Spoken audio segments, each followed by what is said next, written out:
The terrifying truth behind America's most cursed mansion nobody talks about in the hills of Northern California, a woman begins building a house that will never be finished. Not because she runs out of money, not because she loses interest, but because she believes that the moment construction stops, she will die. Her name is Sarah Winchester, widow of the gun magnate whose rifles built the American West and filled countless graves. And the house she is building is not meant for the living. It is meant to confuse, trap, and appease an army of the dead. The terrifying truth behind America's most cursed mansion starts as a story about grief and guilt, but it quickly becomes something far stranger. A 38-year construction project that never stops. A house with doors that open into walls, staircases that lead to ceilings, windows built into floors. A widow who sleeps in a different room every night so the ghosts cannot find her. People whisper about spirits. Psychics speak of curses. Workers report hammering that continues long after they leave. Visitors feel cold hands on their shoulders in empty rooms. The mansion grows like a living thing, twisting in on itself, adding rooms that make no architectural sense, creating a labyrinth designed not by logic but by fear. Why would a rational woman spend nearly 4 decades building a house to confuse ghosts? What drove her to construct 161 rooms, 47 fireplaces, 10,000 windows, and 2,000 doors? Was she insane? Or did she know something about the Winchester fortune that the rest of us refuse to see? If you enjoy deep investigations into America's most mysterious estates and the hidden stories behind them, please like, subscribe, and tell me in the comments which haunted location to explore next. Your support makes these detailed investigations possible. This is not a ghost story. This is a story about what happens when unimaginable wealth collides with unbearable guilt. When a woman inherits a fortune built on death and decides the only way to survive is to build forever. Before there was a mansion, there was a rifle. Before Sarah Winchester became the most famous builder in American history, she was simply Sarah Party, the daughter of a carpenter in New Haven, Connecticut. Born in 1839, she grew up in a world where women were expected to marry well, manage households, and disappear quietly into their husbands' shadows. She was educated, which was unusual for women of her era. She spoke 4 languages.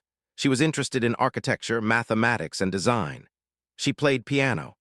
By all accounts, she was intelligent, curious, and entirely unprepared for what her marriage would bring. In 1862, at the age of 23, Sarah married William Wirt Winchester, the only son of Oliver Winchester, owner of the Winchester Repeating Arms Company. The Winchester rifle was already transforming American history. It was the gun that won the West, the weapon that settled frontiers, the tool that built railroads and cleared land. It was also the gun that killed thousands. The Winchester rifle was efficient, reliable, and deadly. It could fire multiple rounds without reloading, giving its user an overwhelming advantage in any conflict. Native Americans called it the gun you load on Sunday and shoot all week. Soldiers praised its accuracy. Hunters valued its power. And Oliver Winchester became one of the wealthiest men in America by manufacturing and selling these weapons by the tens of thousands. Sarah's new life was one of extraordinary privilege. The Winchester family lived in a grand mansion in New Haven. They employed servants, attended elite social functions, and moved in circles of industrial wealth and political power. Sarah had everything a woman of her era was supposed to want: security, status, comfort. But the happiness did not last long. In 1866, just 4 years after her marriage, Sarah gave birth to a daughter. They named her Annie Party Winchester.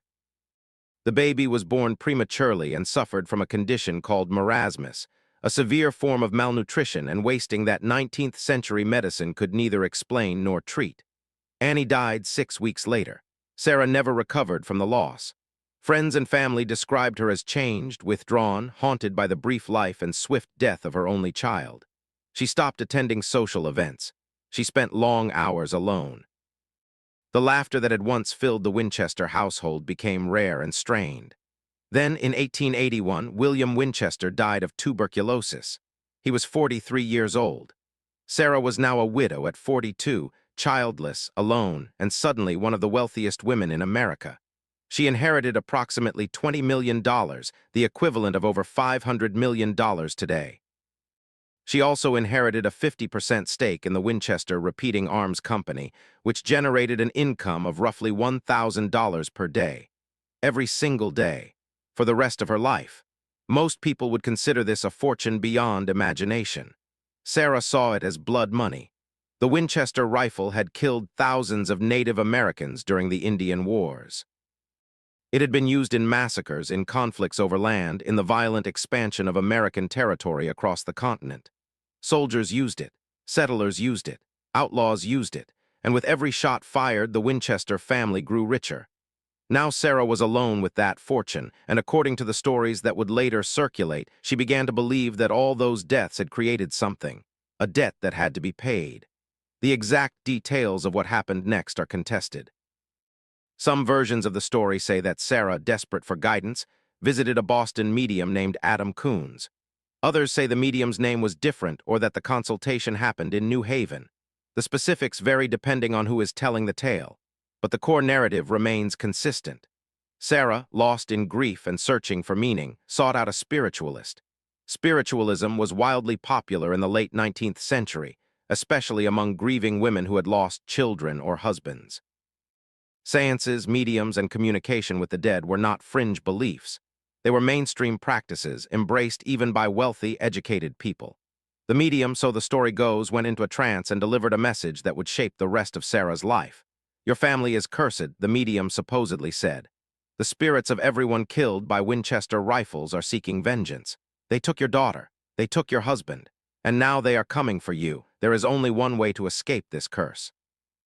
You must move west, you must build a house for the spirits, and you must never stop building. The moment construction ceases, the spirits will know where to find you and you will die." Whether or not this séance actually happened is impossible to verify. No records exist. No witnesses left reliable accounts. It may be a legend, a story constructed after the fact to explain Sarah's strange behavior. But what is undeniable is this. In 1884, Sarah Winchester left New Haven, traveled across the country to San Jose, California, purchased an unfinished farmhouse, and began a construction project that would continue for 38 years without stopping. San Jose in the 1880s was not the tech hub it would later become. It was a small agricultural town in the Santa Clara Valley, known for fruit orchards, mild weather, and a growing population drawn by California's promise of new beginnings. Sarah arrived quietly. She did not announce herself. She did not seek social connections or attempt to join local elite circles. She purchased an 8-room farmhouse on a large plot of land and immediately hired a team of carpenters. The instructions she gave them were simple and strange. Construction would continue 24 hours a day, 7 days a week, every day of the year. There would be no breaks for holidays, no pauses for planning, no final blueprint. Sarah would design as they built. She would sketch plans on paper or tablecloths, hand them to the foreman, and watch as workers turned her ideas into wood and nails.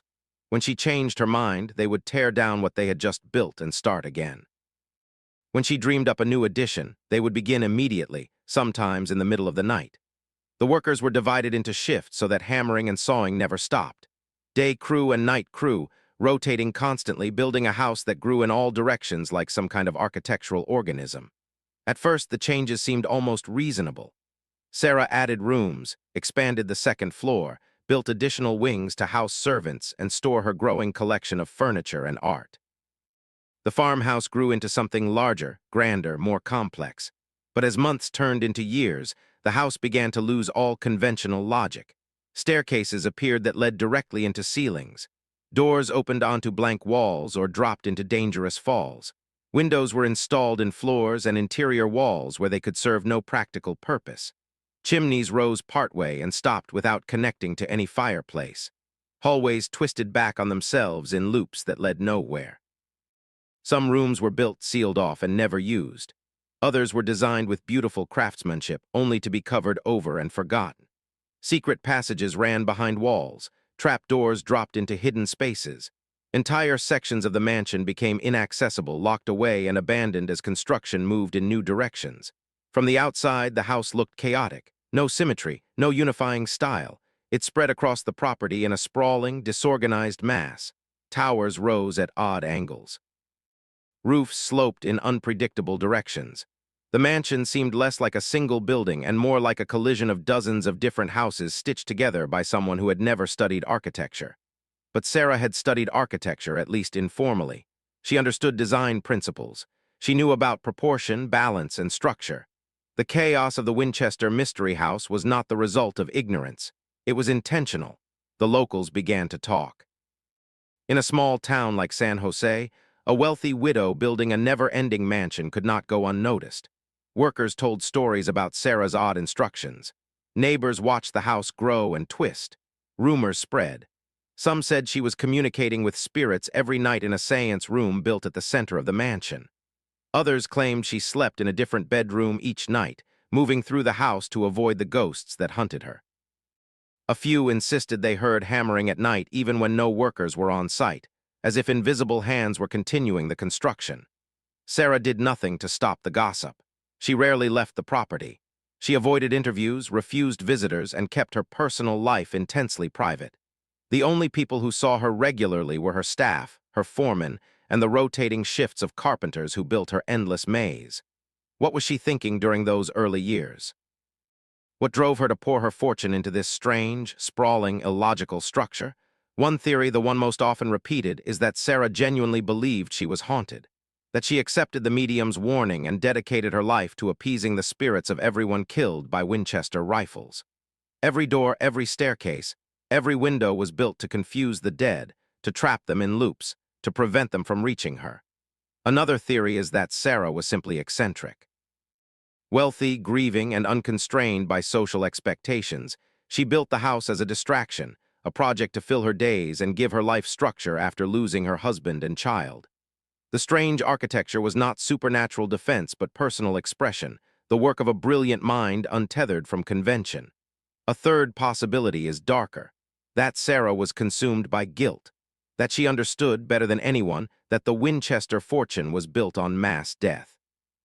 That every luxury she enjoyed, every meal, every piece of furniture, every servant's wage was paid for with blood. And that the house was not a defense against ghosts, but a kind of penance, an endless construction project meant to pour her inherited wealth back into labor, into materials, into something that could never be finished or enjoyed. Whichever explanation you choose, the result was the same. By 1890, the Winchester house had grown into a massive, sprawling mansion with over 100 rooms, and Sarah showed no signs of stopping. To understand the Winchester Mystery House, you have to move through it room by room, staircase by staircase, realizing with each turn that nothing here follows the rules you expect from a building.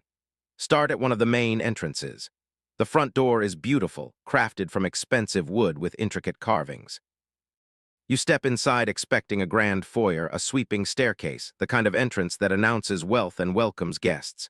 Instead, you find a narrow hallway that immediately branches in 3 directions. Each path looks identical. There are no signs, no obvious logic to which one you should take. You choose one at random. The hallway leads to a small room with 3 doors. 2 of the doors open into walls. The third leads to another hallway, this one slightly narrower, with a floor that slopes gently upward for no clear reason. You keep walking. You reach a staircase. It rises 7 steps, then stops at a ceiling. There is no door, no passage, just solid plaster blocking the way. You turn around and try a different route. This time you find a working staircase. You climb to the 2nd floor. The hallway here is wide and well lit, lined with windows that overlook the property. You feel relieved. This part of the house seems normal. Then you notice that one of the windows is built into the floor. You step carefully around it and keep moving. A few steps later, you pass a door. You open it out of curiosity. It swings open to reveal a drop of 15 feet straight down into a kitchen below. No warning, no railing, just an open fall. You close the door quickly and continue. You reach a large, elegant room with a fireplace. The room is furnished beautifully with expensive rugs, fine wood paneling, and a chandelier. You walk toward the fireplace to admire the craftsmanship. Then you realize the chimney does not connect to anything. It rises partway up the wall and stops. There is no vent, no flue, no way for smoke to escape. This fireplace has never been used and never could be. You leave the room and find yourself in another hallway. This one curves gently, leading you in what feels like a circle. After a few minutes of walking, you recognize a painting you passed earlier. You are back where you started, though you never turned around. This is the Winchester Mystery House, a place where architecture becomes a puzzle, where rooms exist not to be lived in but to confuse and disorient. Sarah Winchester oversaw every detail. She designed staircases that served no purpose. She ordered doors installed 3 feet above floor level with no step to reach them. She built cabinets 1 inch deep, too shallow to hold anything. She created windows that looked into other rooms instead of outside, but not everything was nonsensical. Some features of the house were incredibly advanced for their time. Sarah installed indoor plumbing throughout the mansion, a luxury that most homes in the 1880s and 1890s did not have. She designed a hot shower system using a boiler and network of pipes that was decades ahead of standard practice. She had gas lights installed, then switched to electric lighting as soon as it became available, making the Winchester house one of the first fully electrified private homes in California. She also incorporated earthquake-resistant design features. The mansion had a floating foundation in some sections, allowing the building to move slightly during seismic activity. She used materials that were flexible and resilient. When the great 1906 San Francisco earthquake struck, severely damaging buildings throughout the Bay Area, the Winchester house suffered relatively minor harm despite its chaotic construction. So Sarah was not building randomly. She was building with intention, using her wealth to access the best materials and most modern technology. But she was also building according to rules that made sense only to her. The number 13 appeared constantly throughout the mansion. 13 windows in certain rooms, 13 panels in some walls, 13 steps on particular staircases, 13 hooks in specific closets, 13 drain holes in the sinks, 13 ceiling panels in the main séance room. Some interpret this as superstition. Others see it as occult symbolism. A few suggest it was simply Sarah's way of creating patterns and structure in a project that otherwise had no organizing principle. The séance room itself was at the heart of the house. It was a small, plain chamber with 1 entrance and 3 exits. Each exit led in a different direction. Sarah supposedly spent hours in this room every night alone, communicating with spirits who guided the next day's construction. No one was allowed inside while she was there. Servants reported hearing her voice through the walls, speaking as if in conversation with invisible companions. Some claimed they heard other voices responding, though no one else was in the room. Was Sarah genuinely conducting seances? Was she praying? Was she simply thinking out loud, planning the next phase of construction in a way that felt to her like divine or supernatural guidance? The truth is unknowable. Sarah left no diaries, no detailed letters explaining her thoughts. The few written records that survive are practical: instructions to builders, receipts for materials, payments to staff. Her inner life remains hidden, but the house itself speaks. It tells a story of obsession, of relentless activity, of wealth poured into a project that could never be completed. It tells a story of a woman who, for reasons rational or irrational, believed that as long as she kept building, she could stay alive. And for 38 years, she was right. The men who built the Winchester Mystery House were ordinary carpenters, laborers, and craftsmen. They came from San Jose and surrounding towns, drawn by steady work and decent wages. Sarah paid well, which was unusual. She also demanded absolute loyalty, which was strange. Workers signed contracts that included strict confidentiality clauses. They were not to discuss what they built with outsiders. They were not to question Sarah's instructions. They were not to bring guests onto the property. Most accepted these terms without complaint. Work was work. Money was money. If the widow wanted doors that opened into walls, fine. If she wanted staircases torn down and rebuilt 3 times in the same week, fine. They hammered and sawed and collected their pay. But some workers began to notice things that made them uneasy. The house felt different at night. Several carpenters on the night shift reported hearing footsteps in sections of the mansion where no one was working. They would pause their hammering and listen, trying to locate the source of the sound. The footsteps would stop. They would resume work. The footsteps would start again. One worker claimed he saw a woman in old-fashioned clothing walking through a hallway that had no exit. He called out to her, thinking she was lost. She turned a corner. When he followed, the hallway was empty. He checked every door. All were locked from the outside. Another laborer, working alone late one night in the 3rd-floor tower, reported feeling a sudden, overwhelming cold. The temperature dropped so sharply that his breath misted in the air. He heard whispering behind him, turned around, and saw nothing. The cold vanished as quickly as it had appeared. A foreman named John Hanson, who worked for Sarah for nearly a decade, told his family that certain rooms gave him a feeling of being watched. He could not explain it better than that.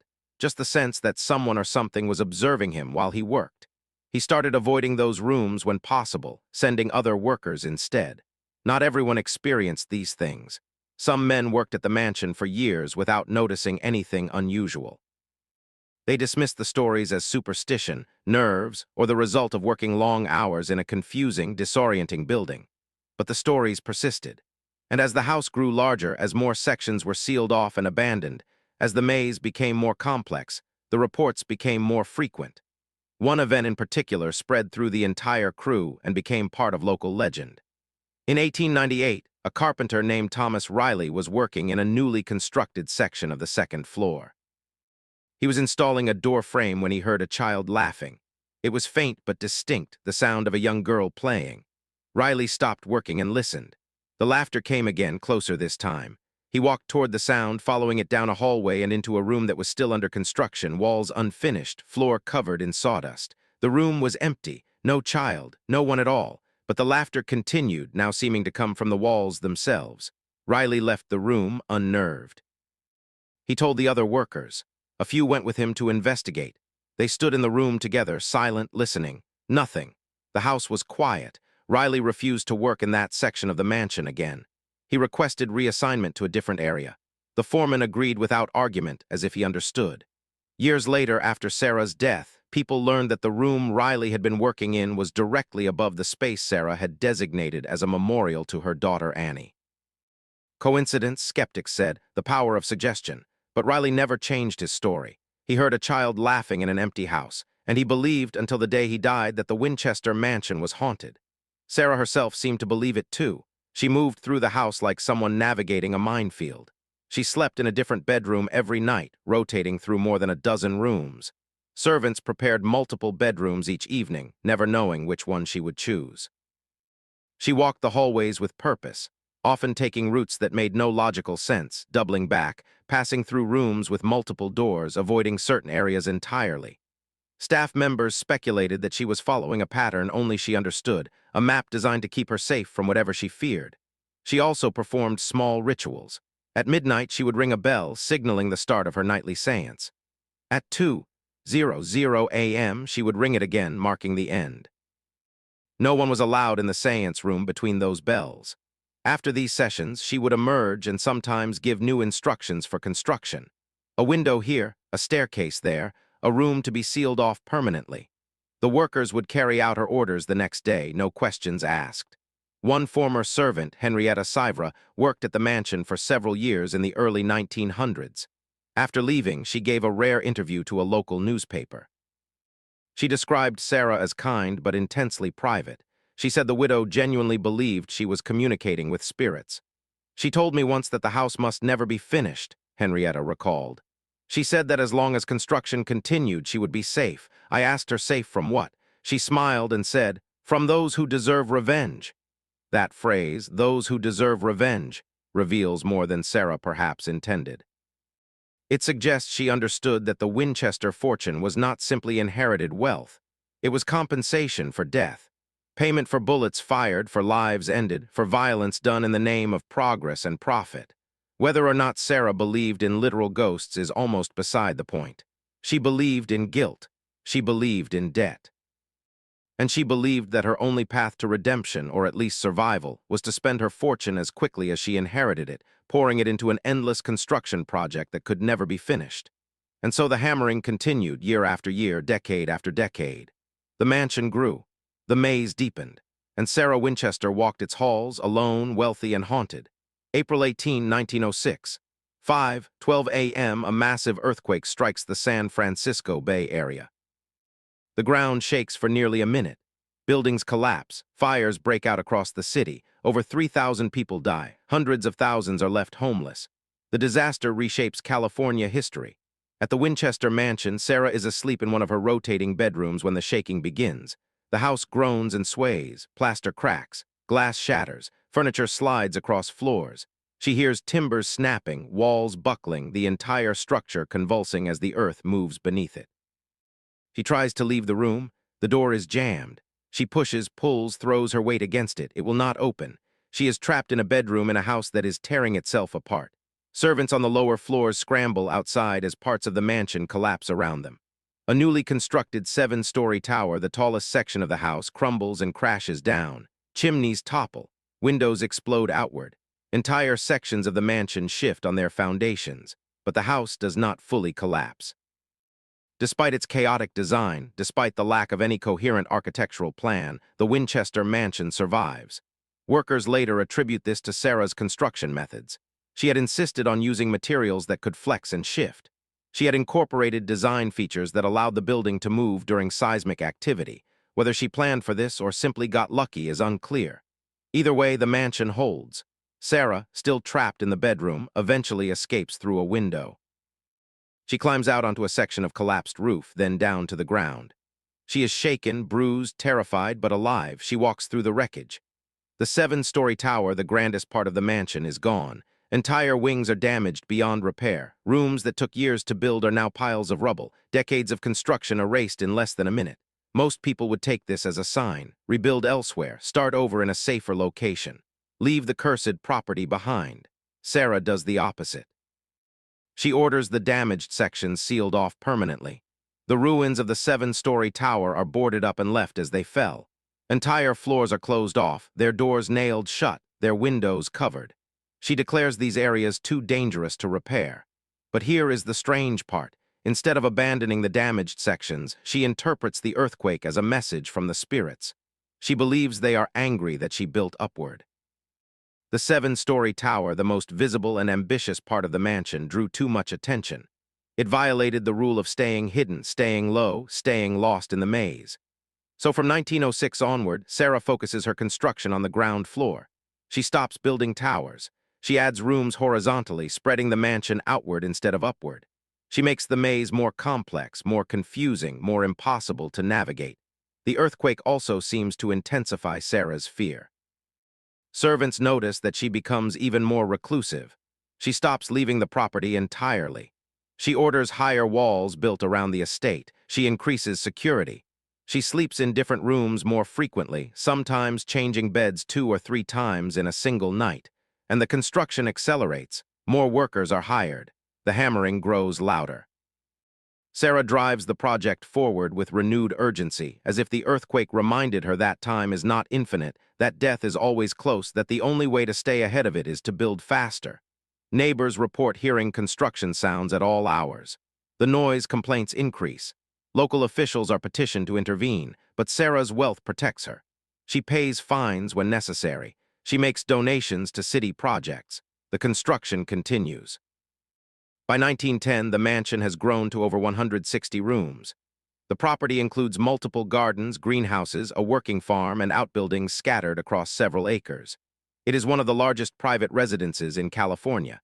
And still, it is not finished. It will never be finished. Who was Sarah Winchester when she was not building? Most accounts focus on the mansion, the ghosts, the curse. They turn Sarah into a symbol, a figure of obsession and eccentricity. But she was a real person who lived in that house, who had daily routines, who read books and played music and managed a household. Servants who worked for her described her as kind, soft-spoken, and deeply private. She paid fair wages, provided good working conditions, and treated her staff with respect. She did not tolerate gossip or cruelty. She expected efficiency and loyalty, but she was not harsh or unreasonable. She played the piano for hours each day. The mansion had several music rooms, each with a different instrument. Sarah would move between them, playing pieces from memory, filling the house with sound. Some servants said the music seemed to calm her, as if it created a barrier between her and whatever she feared. She read voraciously. Her personal library contained thousands of books on subjects ranging from architecture and engineering to philosophy and history. She studied Shakespeare, read Gothic novels, and kept up with contemporary literature. She was educated, cultured, and intellectually curious. She also loved gardens. The estate featured elaborate landscaped grounds with hedges shaped into mazes, fountains, flower beds, and fruit trees.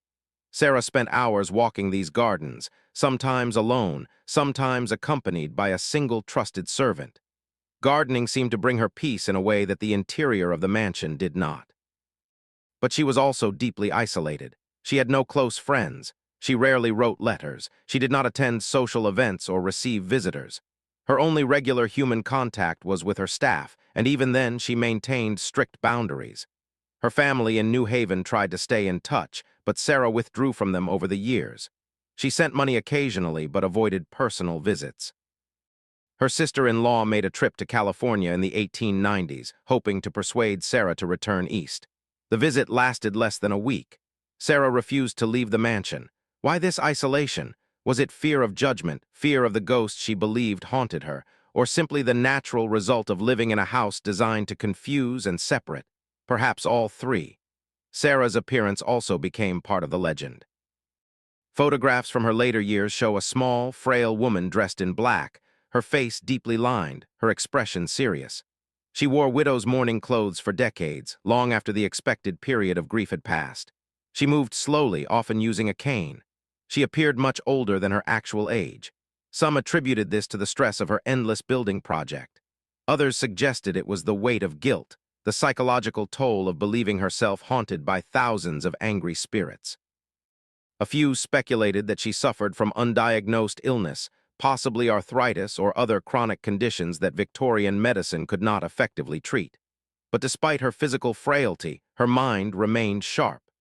She continued to design new sections of the mansion, continued to revise and rethink her architectural plans, continued to manage her finances and investments. She was not incapacitated or senile. She was fully in control of her choices. And her choice was always the same: keep building. One of the few outsiders who met Sarah was a journalist named Miriam Michelson, who managed to secure a brief interview in 1895. Michelson later wrote about the encounter, describing Sarah as polite but evasive, refusing to answer questions about the purpose of the mansion or the rumors of hauntings. "Why do you build?" Michelson asked directly. Sarah smiled but did not answer.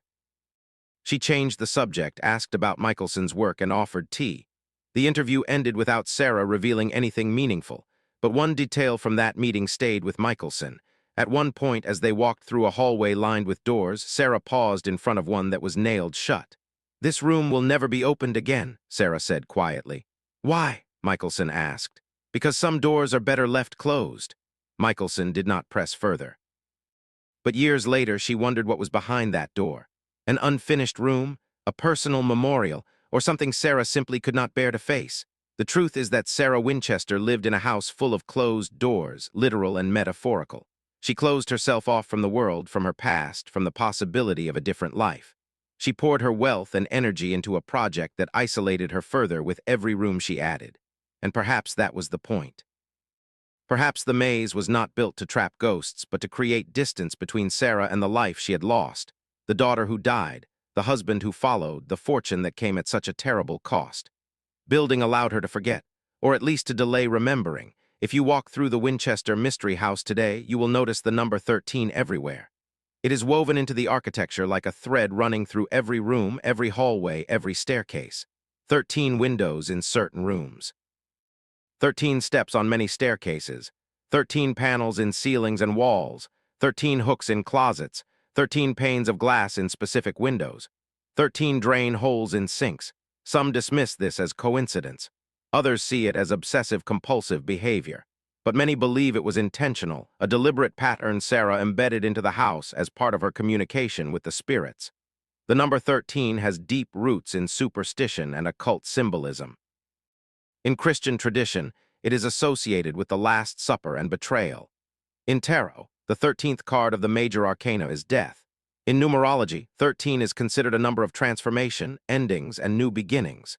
Sarah may have believed that incorporating 13 throughout the mansion gave her power over the forces she feared, or she may have been following instructions she believed came from the spirits themselves during her nightly séances.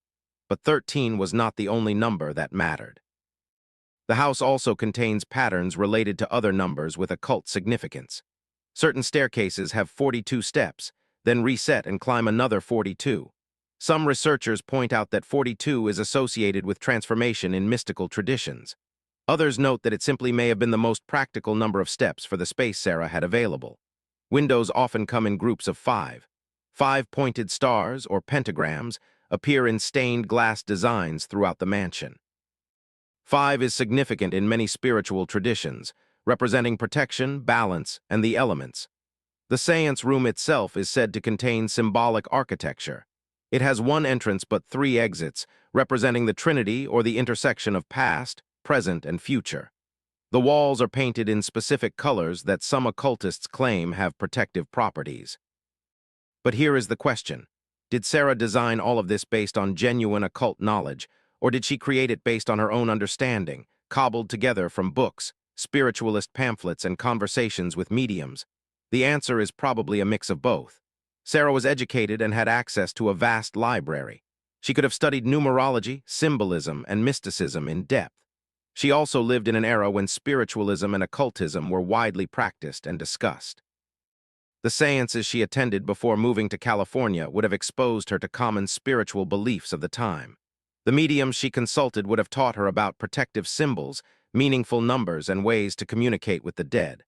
Whether or not any of this had real supernatural power is irrelevant. Sarah believed it did, and she built her entire life around that belief. The house also contains architectural features that seem designed to disorient and confuse. Doors that open into walls, staircases that lead nowhere, windows between rooms, secret passages behind bookcases. If you were a spirit trying to navigate this mansion, you would find it nearly impossible. Hallways loop back on themselves. Rooms connect in unexpected ways. There is no clear path from one end of the house to the other. This was the point. Sarah was not just building a house. She was building a trap, a maze, a puzzle designed to frustrate and delay the spirits she believed were hunting her. Every night she moved to a different bedroom. The maze made it harder for the ghosts to predict where she would sleep. Every day she added new rooms, new hallways, new layers to the confusion. The maze grew more complex with time, and in a strange way it worked. Not because it actually trapped ghosts, but because it gave Sarah a sense of control. The house was her creation, her domain, her weapon against fear. As long as she kept building, as long as the maze grew, she could believe she was winning. She was staying one step ahead of death, one room ahead of the spirits, one door ahead of the guilt that pursued her. But there is a cost to living in a maze. You can become lost in it yourself. You can forget where you started, why you began building in the first place. The walls you build to keep others out also keep you locked in. Sarah Winchester spent 38 years building her maze, and in the end, it is impossible to say whether she was the architect or the prisoner. No story about a cursed house is complete without deaths, accidents, and tragedies that seem to confirm the curse. The Winchester Mystery House has its share. Several workers died during construction, though the exact number is disputed.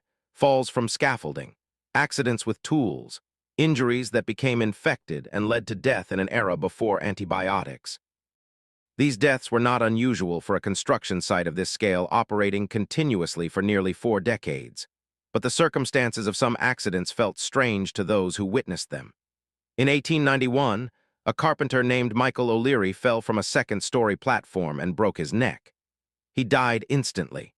Workers who were nearby said he seemed to lose his balance suddenly, as if something pushed him, though no one was close enough to touch him. In 1903, a laborer named James Tucker was working alone in a sealed-off section of the mansion that Sarah had ordered reopened for repairs. He was found unconscious several hours later, slumped against a wall. He died 2 days later without regaining consciousness. Doctors could not determine a cause. There were no injuries, no signs of illness. He simply stopped breathing. In 1912, a night watchman named Robert Conroy reported seeing a figure in white moving through the third-floor hallways. He followed it, calling out, thinking it was an intruder.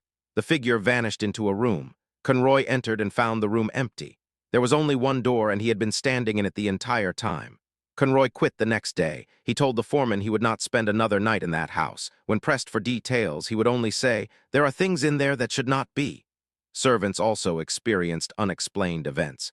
Kitchenware would be found rearranged in the mornings. Doors that were locked at night would be found open. Footsteps echoed through empty hallways. Cold spots appeared in certain rooms, even on warm days. Henrietta Sivra, the former servant who gave the rare interview, described one incident that stayed with her for the rest of her life. She was cleaning a bedroom on the second floor when she heard a child crying.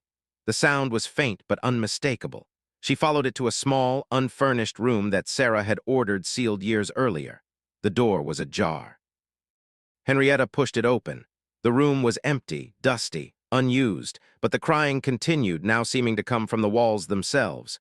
She left the room and closed the door. She told the head housekeeper, who dismissed it as imagination.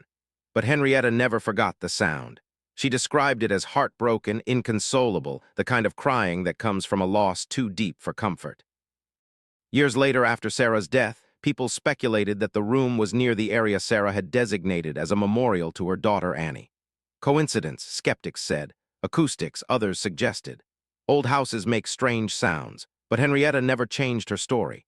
She heard a child crying in an empty room, and she believed it was the ghost of Annie Winchester, trapped in the house her mother built. Sarah herself reported experiences that she interpreted as contact with spirits. She told her personal secretary, Henrietta Severs, that she heard voices during her nightly séances. She said the spirits gave her instructions, told her where to build, warned her of danger.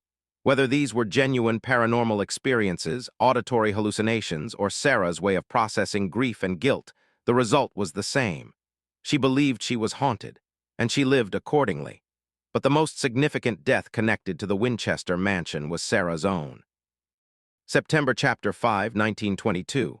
Sarah Winchester dies in her sleep at the age of 83. She is found in one of the bedrooms by a servant who had prepared the room the night before.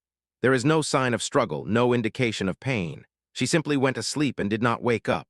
The moment Sarah dies, construction on the Winchester mansion stops. The hammers fall silent. The saws go still. The 38-year building project that had defined the property, the town, and Sarah's entire life comes to an abrupt and final end. Workers arrive for their shifts and are told to go home. The foreman dismisses the crews.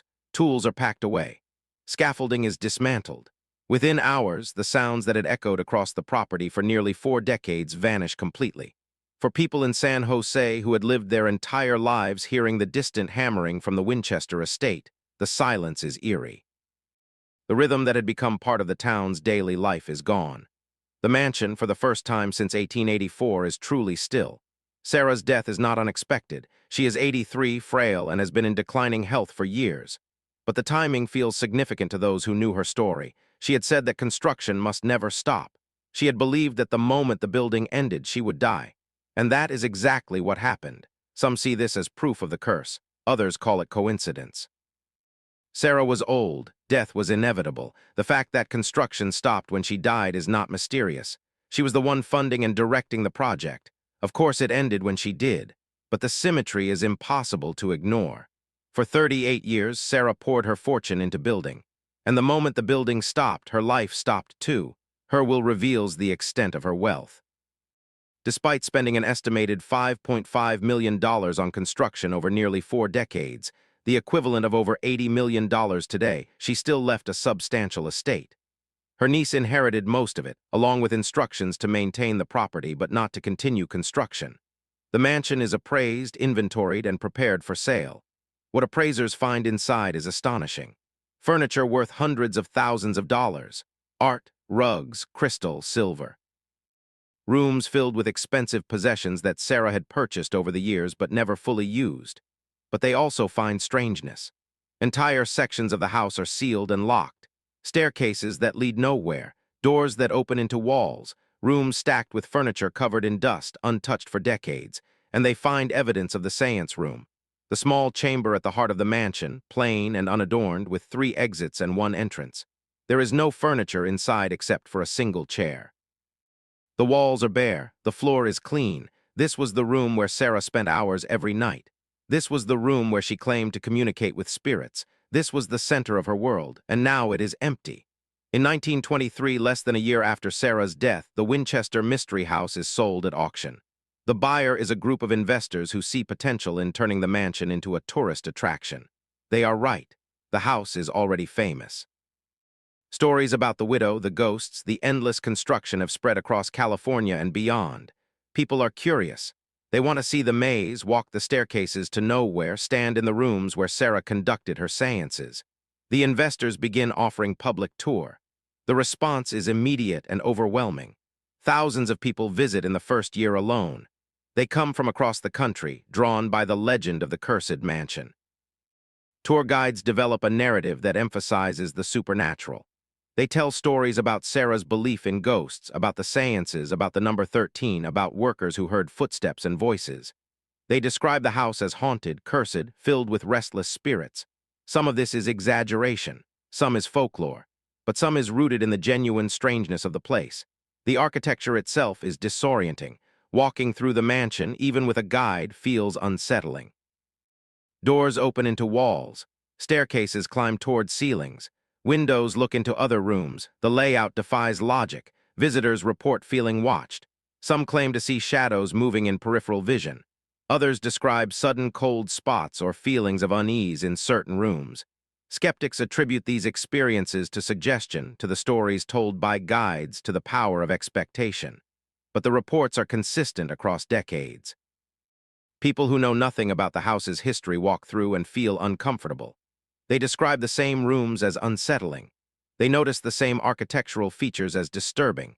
The séance room becomes a focal point of the tour.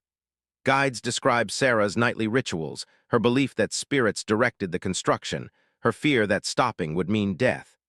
Visitors stand in the small, plain room and try to imagine what it was like to spend hours there, alone, communicating with invisible voices. Some visitors claim to experience strange phenomena in the séance room. Sudden drops in temperature, the feeling of being touched, whispers that seem to come from the walls, cameras malfunction, lights flicker. Are these genuine paranormal events, or are they the result of suggestion, old wiring, and the human tendency to find patterns in randomness? The answer depends on what you are willing to believe. Over the decades, the Winchester Mystery House becomes one of California's most famous landmarks. It is featured in books, documentaries, television shows, and films. Paranormal investigators conduct overnight studies. Psychics claim to communicate with Sarah's spirit. The house is added to the National Register of Historic Places in 1974. It is recognized not just as a curiosity, but as an important example of Victorian architecture and American eccentricity. Restoration efforts begin to preserve the mansion for future generations. Sections that were damaged in the 1906 earthquake are stabilized. Original features are documented and protected. The property is maintained carefully, balancing the need for preservation with the demands of operating a major tourist attraction. But even with all this attention, with thousands of visitors walking through every year, the Winchester Mystery House remains fundamentally strange. It is a building that resists easy explanation. It is beautiful and disturbing, impressive and unsettling, a monument to wealth and a symbol of fear. And the question remains, was Sarah Winchester haunted by ghosts, or was she haunted by guilt? Let us return to the core of Sarah Winchester's story. Not the ghosts, not the architectural oddities, but the source of it all, the Winchester rifle. The Winchester Repeating Arms Company did not just sell guns. It armed the expansion of American power across an entire continent. It supplied the weapons used to displace Native American tribes, to settle land through violence, to enforce control over territories that resisted colonization. The Winchester rifle was efficient. That was its selling point. You could fire multiple rounds quickly. You could kill multiple targets without reloading. For settlers, soldiers, and hunters, this was an advantage. For those on the other end of the barrel, it was devastation. Estimates vary, but tens of thousands of people died from Winchester rifles during the Indian Wars, conflicts over territory, and violent enforcement of American expansion in the late 19th century. The exact number is impossible to calculate, but the scale is undeniable. Every rifle sold generated profit for the Winchester family. Every bullet fired added to their fortune. By the time Sarah inherited her share of the company, the wealth was staggering. And every dollar of it was connected to death. Did Sarah understand this? Did she think about the source of her fortune as she walked through her endless mansion? The evidence suggests she did. Her isolation, her refusal to spend money on herself or on social display, her obsessive building project that consumed her wealth as quickly as she earned it. All of this suggests a woman trying to offload a burden she could not escape. She did not donate large sums to charity, which would have been the conventional way for a wealthy widow to rehabilitate a morally complicated fortune. She did not fund hospitals, schools, or churches, though she easily could have. Instead, she built. She employed workers constantly, paying them fair wages, pouring money into labor. She purchased materials, commissioned craftsmanship, kept dozens of people employed for decades. In a sense, she was redistributing her wealth, just not through conventional philanthropy. But there is another interpretation. Sarah was not trying to give the money away. She was trying to use it up, to spend it on something that could never be finished, so that the fortune itself would never solidify into something permanent and usable. She was trying to pour her inheritance into a hole that could never be filled. This interpretation suggests that Sarah's project was not about confusing ghosts. It was about punishment. Self-inflicted, endless, exhausting punishment for a fortune she did not earn but could not refuse. Every staircase to nowhere, every door into a wall, every sealed room was a monument to futility. The house was not meant to be beautiful or functional. It was meant to consume, to devour time, money, energy, and life, and it succeeded. Sarah spent 38 years building a house that makes no architectural sense, that could never be lived in comfortably, that exists only to grow and twist and confuse. In the end, the Winchester Mystery House is not a home. It is a monument to guilt. Today, the Winchester Mystery House is a carefully managed historic site. It receives hundreds of thousands of visitors each year. Tour guides lead groups through the maze, explaining the architecture, the history, and the legends. The property is beautiful. The gardens are maintained meticulously. The exterior of the mansion, with its chaotic rooflines and asymmetrical design, has a strange charm. Inside, the craftsmanship is undeniable. The woodwork, stained glass, and built-in furniture are exquisite, but the strangeness remains. Walking through the house, even as a tourist in a guided group, feels disorienting. The staircases that lead nowhere are not charming quirks. They are unsettling. The doors into walls are not whimsical. They are disturbing. The séance room is still there, plain and small at the heart of the mansion. Visitors stand in it for a few moments, listen to the guide's explanation, and move on. But some linger. Some close their eyes and try to feel whatever Sarah felt in that room during her nightly rituals. Do ghosts walk the halls of the Winchester Mystery House? Do spirits linger in the rooms where Sarah tried to appease them? The answer is unknowable. Belief in the paranormal is personal. Some visitors leave convinced they experience something supernatural. Others see only an old house with strange architecture and good marketing. But what is undeniable is this: the house holds a weight. It carries the history of its construction, the obsession of its builder, the deaths connected to the fortune that paid for it. That weight is real whether or not you believe in ghosts. The Winchester Mystery House is a monument to what happens when wealth and guilt collide.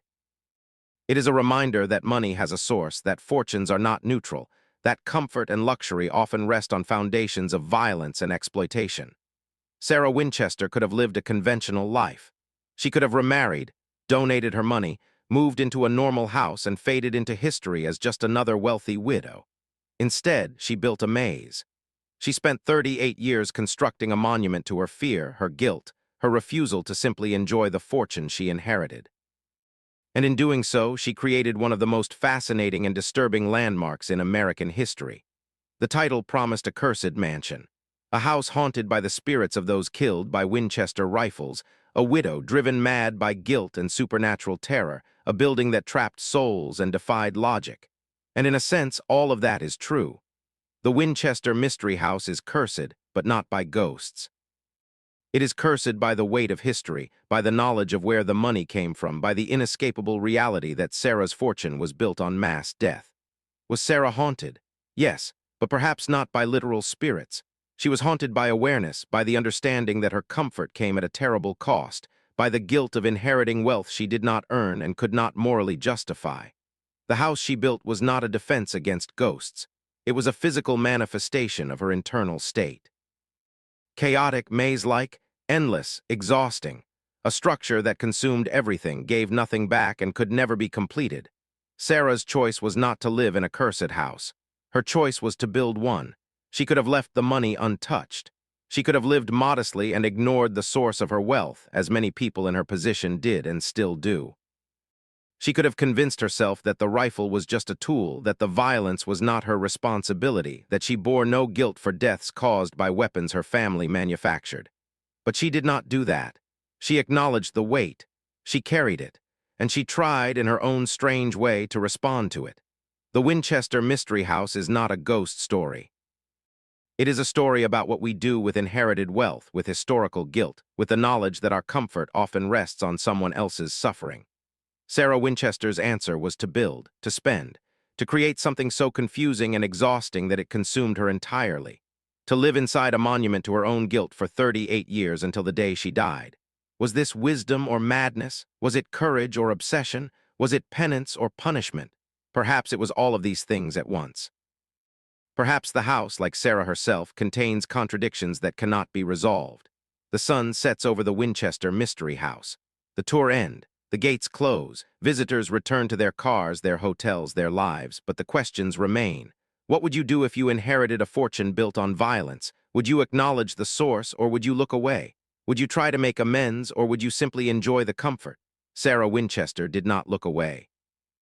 She stared directly at the cost of her wealth, and she spent the rest of her life trying to do something with it, even if that something was strange, confusing, and ultimately futile. The Winchester Mystery House stands as a monument to that effort. It is a building that should not exist, a project that makes no sense, a maze that serves no purpose except to consume. And yet it endures. It survives earthquakes, time, and skepticism. It draws visitors who want to see the place where one woman tried to build her way out of guilt. Did she succeed? Did the house protect her, appease the spirits, or ease her conscience? We will never know. Sarah left no final testimony, no diary explaining her thoughts, no letter revealing the truth. All we have is the house itself, and the house speaks clearly. It says that some burdens cannot be escaped. That guilt does not vanish just because you ignore it. That wealth always has a source, and that source matters. The Winchester Mystery House is not cursed by ghosts. It is cursed by history, and it stands today as a reminder that some questions do not have easy answers. What do we owe to those who suffered for our comfort? What do we do with fortunes built on violence? How do we live with the knowledge that our wealth is not innocent? Sarah Winchester tried to answer those questions by building a house that could never be finished. Whether her answer was right or wrong, wise or mad, is for each of us to decide. But the house still stands, and the question still remains. If this deep investigation into the Winchester Mystery House fascinated you, please like this video and subscribe to the channel. Your support allows me to continue exploring America's most mysterious and historically significant estates. In the comments below, tell me, do you think Sarah Winchester was haunted by ghosts or haunted by guilt? And which cursed location should I investigate next? Thank you for watching. Until next time, keep questioning the stories you are told.